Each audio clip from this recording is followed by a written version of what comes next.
سوچتے ہیں سید سجاد یہ بازار میں،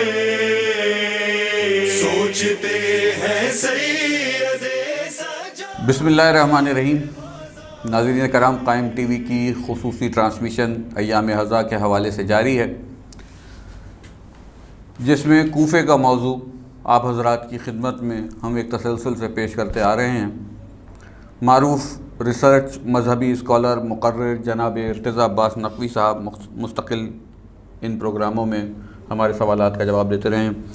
علامہ صاحب، بہت ممنون ہوں اور بہت متشکر ہوں کہ آپ ہماری ٹرانسمیشن میں تشریف لاتے ہیں اور طویل سوالات اور علمی اور تحقیقی درواہ ہوتے ہیں آپ کے سوالات کے جوابات سے۔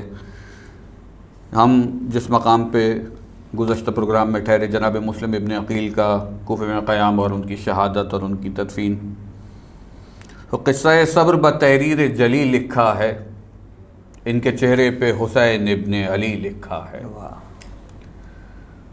جناب مسلم اب نہیں چاہتے تھے کہ امام حسین کوفہ تشریف لائیں کوفے کے حالات سے، اور ان کے دل میں ایک بڑی خواہش تھی کہ امام کہیں اور قیام کریں یا سفر سے اپنے کوئی دوسرا راستہ اختیار کریں، مگر کوفیوں کے خطوط ایسے تھے کہ جو امام کو اس کی طرف متوجہ کر رہے تھے، اور امام اپنے سفر کو حج کو عمرے سے تبدیل کر کے اسی سفر پر روانہ ہو گئے۔ آپ اس سلسلے میں گفتگو فرمائیں۔ بسم اللہ الرحمن الرحیم۔ دیکھیں، بات یہ ہے کہ امام حسین کو جو خط لکھے گئے کوفے سے، مختلف تعداد ان کی تقریباً 150 اور 200 300 تک جاتی ہے تعداد۔ تو اگر بحث یہ کی جائے کہ بھئی کس نے خط لکھا اور کس نے بلایا امام حسین کو، تو سب سے پہلے یہ دیکھنا ہوگا کہ خط لکھنے والے کون تھے، ان کے نام تاریخ میں موجود ہیں۔ تو جب ان ناموں کو ہم دیکھتے ہیں تو ان ناموں کی 2 فہرستیں ہمیں بنانی پڑیں گی۔ ایک فہرست ان لوگوں کی ہے کہ جو امام حسین کے سچے عاشق تھے اور امام حسین کو اپنا امام، رہبر اور جانشین رسول مانتے تھے، اور بعد رسول حضرت علی کی امامت اور ولایت کے قائل تھے۔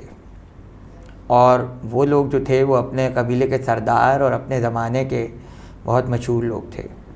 ان میں پہلا نام حبیب بن مظاہر کا آتا ہے، اس کے بعد مسلم ابن اوسجہ کا آتا ہے، اس کے بعد جو ہے وہ سلیمان ابن خزائی کا نام آتا ہے۔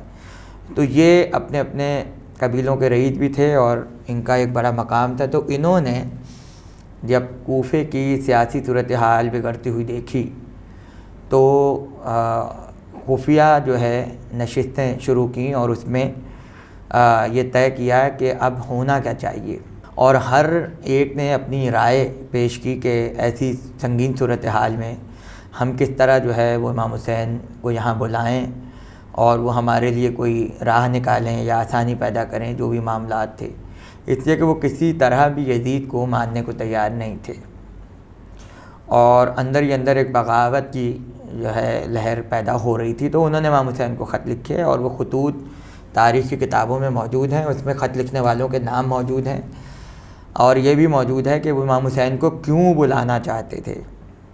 تو ایک تو یہ طبقہ ہو گیا، اور یہ وہ لوگ تھے جو ہمیں کربلا میں لشکر امام حسین میں بعد میں نظر آتے ہیں۔ بالکل۔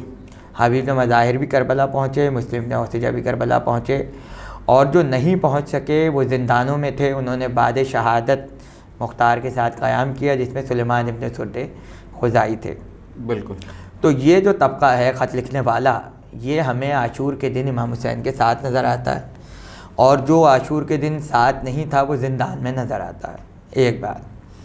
دوسرا طبقہ وہ ہے جو ہمیں لشکر یزید میں نظر آتا ہے، جیسے شیث ابن ربیع، بعض کتابوں میں جو ہے وہ شبث ابن ربیع بھی اس کا نام ہے، اس نے بھی امام حسین کو خط لکھا تھا اور بلایا تھا، تو وہ ہمیں یزید کے لشکر میں نظر آتا ہے۔ اسی طرح 2-3 نام اور ہیں جو ان لوگوں نے خط لکھے امام حسین کو جو یزید کے لشکر میں تھے۔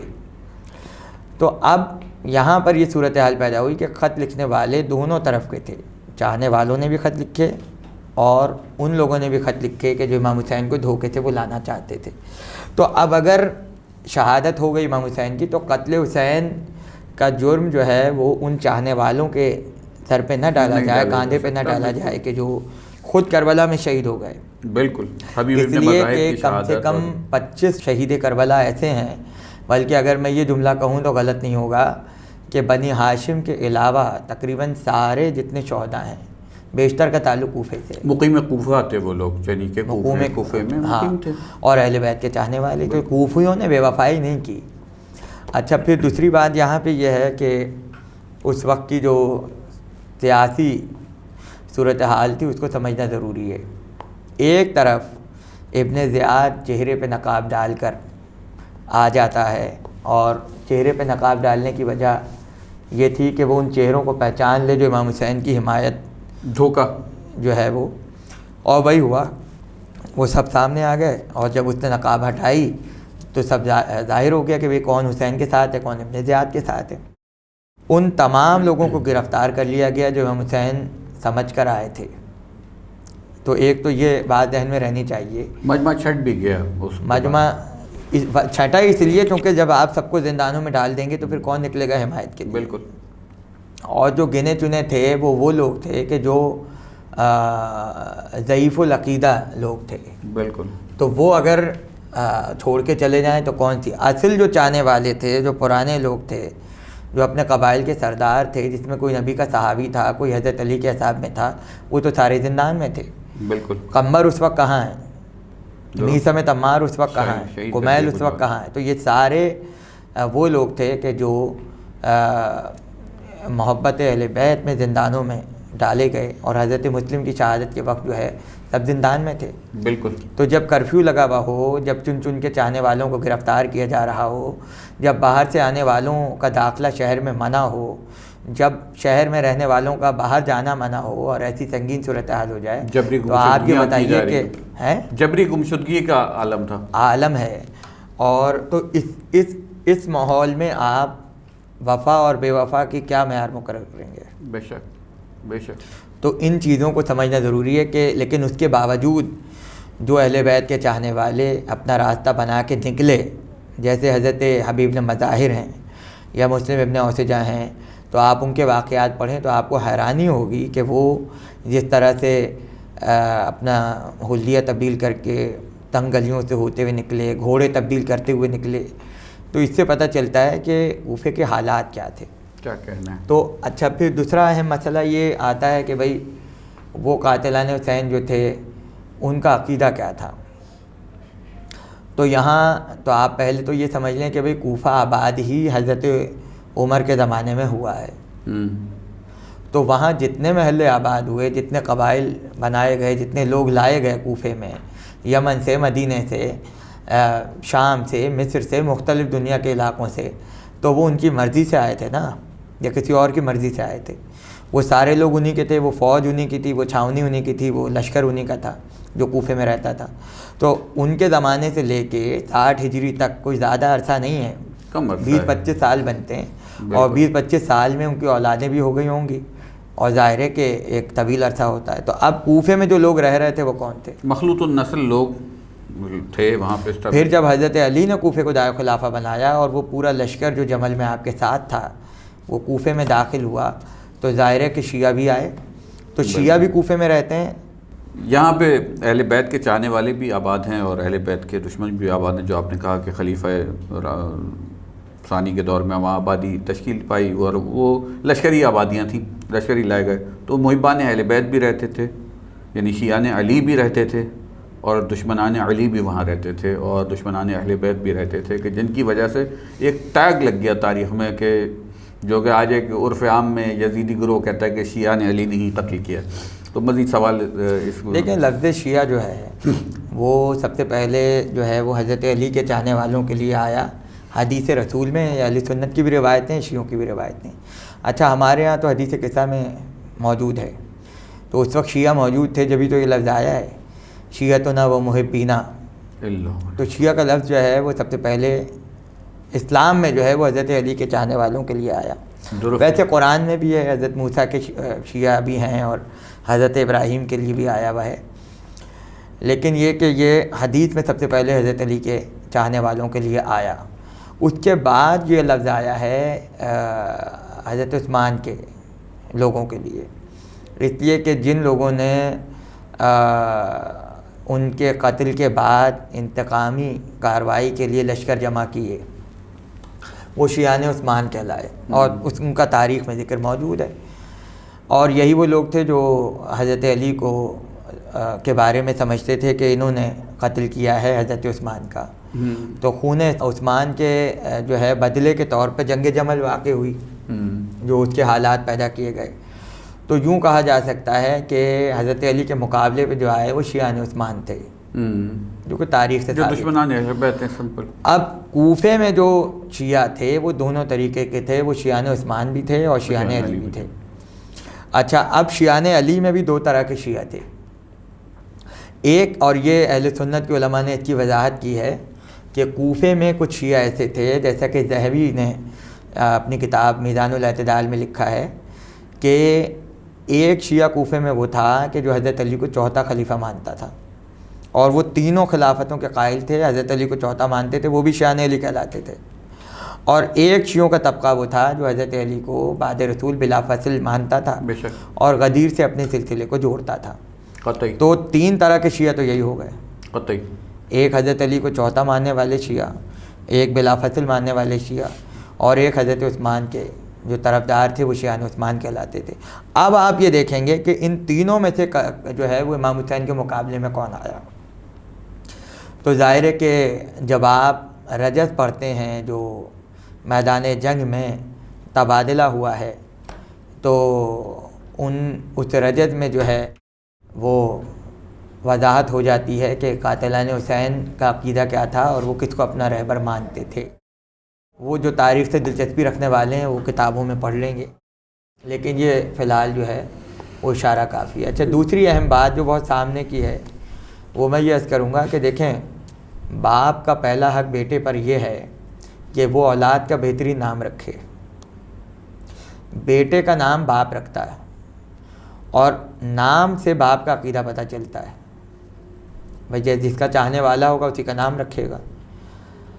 بعد کربلا ناموں میں بھی تقسیم ہو گئی، یعنی کوئی اپنے بیٹے کا نام یزید نہیں رکھے گا، کوئی اپنے بیٹے کا نام حارث نہیں رکھے گا، کوئی اپنے بیٹے کا نام خولی نہیں رکھے گا، کوئی اپنے بیٹے کا نام زیاد نہیں رکھے گا، اس لیے کہ یہ سارے کردار جو تھے وہ امام حسین کے قتل میں شامل تھے۔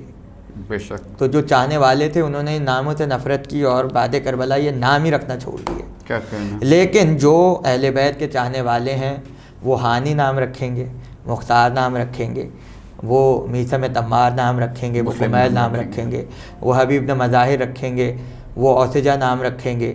تو اس طرح سے ایک پوری فہرست جو ہے اصحاب حسین کی ہمارے سامنے ہے۔ بریر نام رکھیں گے، عابس نام رکھیں گے، یہ سارے اصحاب زہیر نام رکھیں گے۔ تو یہ سارے نام رکھنا خود فیصلہ کر لے گا کہ کون کس کا ماننے والا ہے۔ تو قاتلوں کو اگر پہچاننا ہو تو لوگوں کے ناموں سے پتہ چلا لیجئے کہ کس کے نام لشکر یزید پر ہیں اور کس کے نام لشکر حسین پر ہیں۔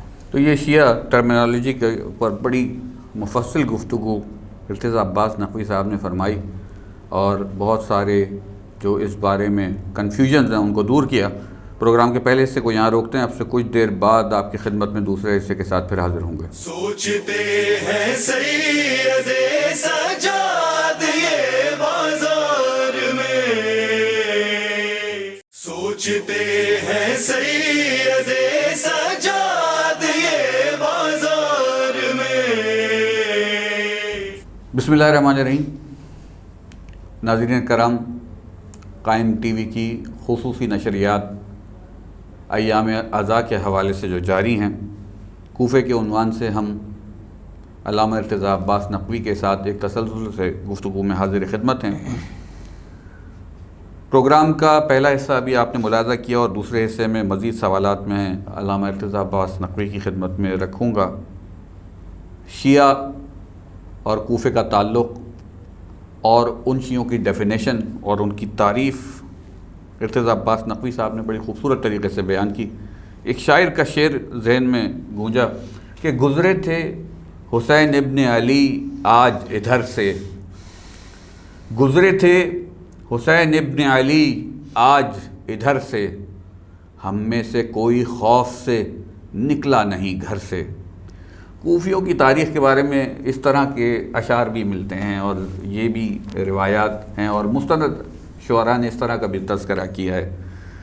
ملعون ابن زیاد گورنر نافذ تھا یزید کی طرف سے۔ ایک تو ابن زیاد کو چوائس کیوں کیا گیا؟ امام حسین کا سفر جاری ہے مدینے سے اور جناب مسلم ابن عقیل کی شہادت ہو چکی ہے، اور اب چاند محرم کا جب نمودار ہوا تو اس کے کچھ وقفے کے بعد امام نے کربلا میں قیام کیا، نہ کہ کوفہ پہنچے۔ یزید شام میں بیٹھا ہے، کوفے میں ابن زیاد گورنر ہے، کربلا میں امام کا قیام ہو گیا۔ اب اسٹریٹجی کیا بنی ہے؟ اور یہ جو ایک آج تک روایتوں میں چلا آ رہا ہے کہ لوگ اس دہشت کے عالم میں، ظاہر سی بات ہے کہ امام حسین کے گزرنے سے جو ہے وہ حق کے ساتھ دینا بڑا مشکل ہے۔ سب سے پہلے تو آپ ابن زیاد کے حوالے سے جب بات کرتے ہیں تو اس کے باپ کے حوالے سے زیاد کا جو کردار رہا ہے تو وہ یہ ہے کہ رسول اللہ نے اپنے زمانے میں مدینے سے اس کو نکال دیا تھا اور حکم دیا تھا کہ یہ مدینے میں داخل نہ ہونے پائے۔ تو ظاہر ہے کہ رسول کا حکم قیامت تک ہوتا ہے، صرف عہد رسول تک نہیں ہوتا۔ تو لیکن ہم نے یہ دیکھا کہ حاکم شام کی طرف سے جو ہے وہ پیغمبر کے اس حکم کی جو ہے وہ توہین کی گئی، رد کی گئی اور زیاد کو جو ہے مدینہ لایا گیا۔ اور ان پر جب یہ بات ثابت ہوئی، سالوں سال تک انہیں یہ معلوم ہی نہیں تھا کہ یہ ان کے بھائی ہیں، تو جب وہ ان پر ثابت ہوا کہ یہ تو میرا بھائی ہے تو انہوں نے پھر اس کو اپنے ساتھ حکومت کے کاموں میں شامل کیا۔ اب ظاہر ہے کہ ابن زیاد جو ہے تو وہ اسی کے جو ہے اسی درخت کا پھل تھا کہ جس کی تربیت ہی جو ہے وہ شجرہ ملونہ اور شجرہ خبیثہ سے ہوئی، اور جس ماحول میں اس نے آنکھ کھولی تو وہ خالصتاً دشمنان اہل بیت کا ماحول تھا، اور اس کے رگ و پے میں جو ہے وہ اہل بیت کی دشمنی بھری ہوئی تھی۔ تو گورنر کا تبادلہ اس لیے ہوا کہ جو گورنر اس وقت کوفے میں تھا اس کی کچھ حد تک ہمدردی تھی امام حسین سے یا ان کے چاہنے والوں سے۔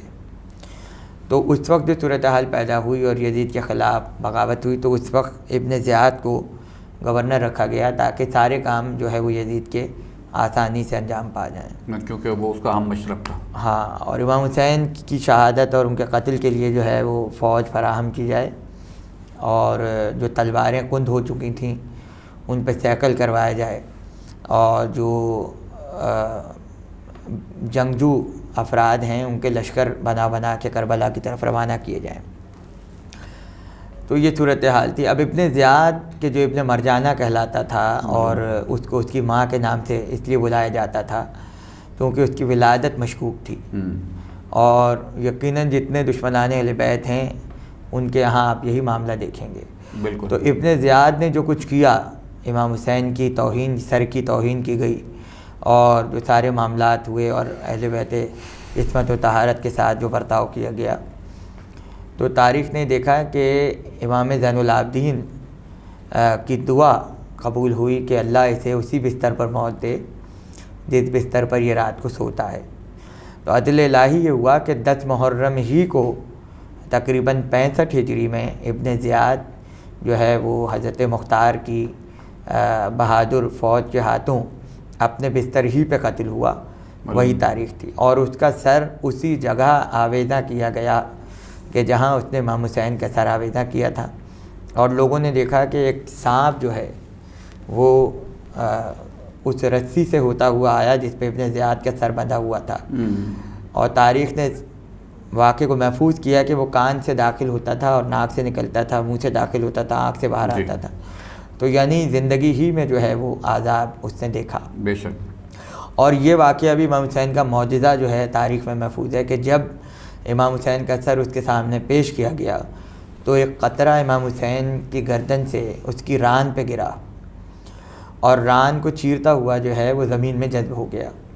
تو وہ اس کی ران پر ایسا ناسور پیدا ہوا، ایسا زخم پیدا ہو گیا کہ جو اس کی ہلاکت تک باقی رہا، اور اسی تکلیف اور درد میں جو ہے وہ دنوں رات تڑپتا رہا، اسے چین نہیں ملا، یہاں تک کہ حضرت مختار کے لشکر کی تلوار سے جو ہے اس کی ہلاکت ہوئی۔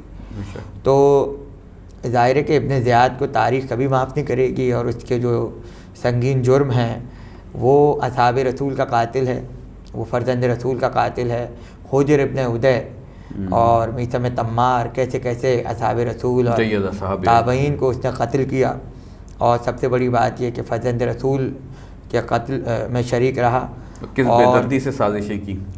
بالکل حضرت مسلم، حضرت ہانی، سب کے قتل میں جو ہے ابن زیاد کا ہاتھ تھا. تو ہمیشہ جو ہے وہ ایک داغ بن کر جو ہے تاریخ کے دامن پہ رہے گا. بے شک. قبلہ جو ابھی عبید اللہ ابن زیاد کے حوالے سے سوالات چل رہے، تو یہ ایک ذکر اور ایک روایت بہت عام ہے کہ عبید اللہ ابن زیاد ظاہر سی بات ہے کہ کوفے کا ملعون ترین تاریخ کا گورنر تھا. امام حسین علیہ السلام سفر میں تھے، مگر امام نے ایک بالکل نئی جگہ جس کے بہت سارے نام نینوا، غازریہ اور پھر جو المعروف کربلا کے مقام پہ اپنا قیام کیا. عبید اللہ ابن زیاد ظاہر سی بات ہے کہ متوقع نہیں ہوگا کہ وہ وہاں، کیونکہ یہ تو سب خطوط کوفے سے روانہ تھے اور کوفہ مین شہر تھا. امام جب ایک دوسری ایسی جگہ رک گئے کہ جنگل بیابان ایک جگہ ہے، تو اب کیا ان کی حکمت عملی تھی اس سلسلے میں، اور کیا واقعات فوری طور پر رونما ہوئے، تھوڑا سا ایک مختصر. لیکن جو بظاہر چیز نظر آتی ہے وہ یہ ہے کہ امام حسین مدینے سے اور مکے سے نکلتے ہوئے واضح طور پر کہہ رہے تھے کہ بھئی میں اپنے نانا سے سن چکا ہوں کہ کربلا میں جو ہے میری شہادت ہوگی، اور رسول وہاں کی خاک دے کے چلے گئے ہیں.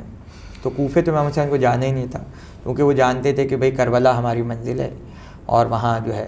اب یہ ہوا کہ بھئی کوفے والے سمجھتے تھے کہ امام حسین یہاں آئیں گے، تو راستہ تو وہی تھا. ظاہر ہے کہ جب آپ مدینے سے کربلا جائیں گے تو کوفہ تو راستے میں آئے گا. تو شہادت مسلم کی بھی خبر مل گئی تھی راستے میں، اور حضرت مسلم کی شہادت کے تقریباً 20 دن کے بعد امام حسین جو ہیں وہ کربلا پہنچے ہیں. بالکل. تو کوفے تو یقیناً امام حسین جانا ہی نہیں چاہتے تھے. ہاں راستے میں ان کا تعاقب کرنا اور فوجوں کا ساتھ رہنا، تو ظاہر ہے کہ حر کا رسالہ جو ہے وہ اس لیے بھیجا گیا تھا کہ نگرانی کی جائے اور ایک ایک لمحے سے آگاہ کیا جائے کہ امام حسین جو ہیں وہ کیا کرتے ہیں. کیونکہ ابن زیاد کو تو نہیں پتہ تھا کہ کربلا جا رہے ہیں، وہ تو ہم تو 1400 برس بعد یہ واقعہ دیکھ رہے ہیں نا. اس وقت یہ اندازہ نہیں ہو پا رہا تھا کہ امام حسین کریں گے کیا. فرزدق کی بھی روایت ملتی ہے کہ وہ رستے میں ملا اور اس نے امام حسین علیہ السلام سے یہ کہا کہ کوفیوں کی جو تلواریں ہیں وہ یزید کے ساتھ ہیں اور ان کے دل آپ کے ساتھ ہیں. ہاں بالکل. تو ان سب باتوں کے بعد عام آدمی بھی کبھی کوفے کا رخ نہیں کرے گا، اس لیے کہ وہ معاملات دیکھ رہے تھے. تو اب ایسے میں حر کے لشکر کا آنا اور بار بار خبر دیتے رہنا کہ امام حسین کہاں ہیں، تو یہ یوں سمجھیے کہ یزید آرڈر کر رہا ہے ابن زیاد کو، اور ابن زیاد جو ہے وہ اپنی فوجیں بھیج رہا ہے. تو ایک ایک لمحے پہ فوجیں جاتی رہیں. 6 محرم تک لشکر آئے، 7 محرم تک آئے، 9 محرم تک آئے. تو 9 محرم کو چاروں طرف سے گھیر لیے گئے. تو اس میں پھر یزید کا یہ آیا کہ بھئی اگر حسین بیعت کرنے پہ تیار نہیں ہیں تو قتل کر دیا جائے. تو سارا کام ابن زیاد کے ذریعے ہو رہا ہے، اور وہ برابر کا شریک ہے امام حسین کے قتل میں. لعنت اللہ. تو کب کون سی فوج بھیجنی ہے، کب کس کا لشکر بھیجنا ہے، یہ سارے پلاننگ اور یہ سارے کام جو ہے وہ ابن زیاد کے کہنے بھی تو ہو رہے تھے. اور کوفہ اس کا سازش کا مرکز تھا. اور کوفہ سازش کا مرکز تھا. اور بعد میں یہ کرنا کہ جب قافلہ کوفے کی طرف آ رہا ہے تو 3 دن تک بازاروں کو سجانا، دربار کو سجانا، آئینہ بندی کرنا، یہ ساری پلاننگ ابن زیاد کی تھی. اور پھر سروں کا شام بھجوانا، قافلے کو مرتب کرنا، یہ سارے کام ابن زیاد کر رہا تھا. کوفے کے بازار سے گزارا، پھر شام کے بازار سے گزارا. ناظرین کرام، بہت سحر حاصل گفتگو کوفے کے موضوع پہ، اگرچہ بہت سارے موضوع ابھی بھی تشنا ہیں کہ جن پہ ہم مزید گفتگو کر سکتے ہیں. علامہ ارتضیٰ عباس نقوی کے شکر گزار ہیں کہ انہوں نے ہمارے علمی گوشوں کو وا کیا اور ہماری مزید تحقیقی اور اپنے علمی علوم ہم تک پہنچائے. بہت شکر گزار ہوں علامہ ارتضیٰ عباس نقوی صاحب کا کہ اس خصوصی موضوع پہ آپ نے گفتگو کی. شکریہ. سوچتے ہیں سید سجاد یہ بازار میں، سوچتے ہیں سید سجاد یہ بازار میں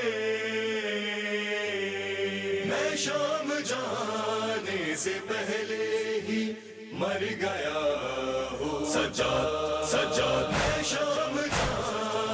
سے پہلے